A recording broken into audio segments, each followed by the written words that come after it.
It's like a Montauk monster. Is it a build-up now to the next Persian Gulf War? A new report says the oil-rich country of Kuwait is now activating its emergency war plan, all in preparation for a possible confrontation with Iran, one of its closest neighbors. Now, the report also says there's an armada of warships from the U.S. and Britain mainly now heading to the Persian Gulf. What is happening and why? Former ambassador to Saudi Arabia and an expert in Gulf policy, Robert Jordan, back with us. Mr. Ambassador, good morning to you. The obvious question is why?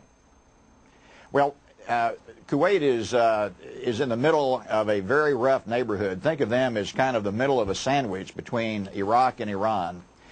So they have a rough neighborhood to cope with. They're clearly concerned about the potential of conflict with Iran and retaliation by Iran. The Iranians have already said that they'll go after U.S. bases and U.S. allies if they're attacked. My guess is even if there's a blockade, we'll see something in retaliation by Iran. Well, let me stop you there. The blockade we'll get to in a moment. You were just in Kuwait. What were you hearing there? There's a lot of concern. They, on the one hand, don't remotely want Iran to have a nuclear weapon. That's a nightmare for them.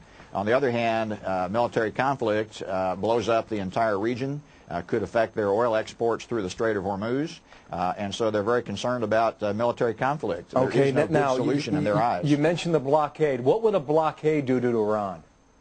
Well, Iran imports virtually all of their gasoline. They don't have any real refining capacity. And so even though they have lots of oil, they have to export it and then import refined gasoline to come back.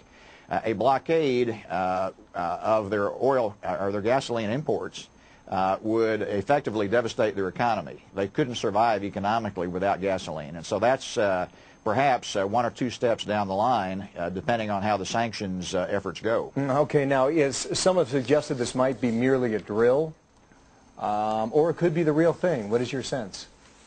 I think you don't really know right now. They've certainly had military preparations in the Atlantic already among some coalition forces. It wouldn't surprise me if they think there's a real threat here. We won't see for a while how real it is. But remember, we saw some of the same things right before we invaded Iraq and took out Saddam Hussein. We had lots of operations going on in the Gulf. I actually went on a carrier myself at that time. They were doing operations 24/7 in the lead-up to that invasion. So I don't think you can discount the possibility this could be for real. That is very interesting. You know, you just wonder about the show of force out there. And when we first started this report, we thought, wow, it's a bit under the radar.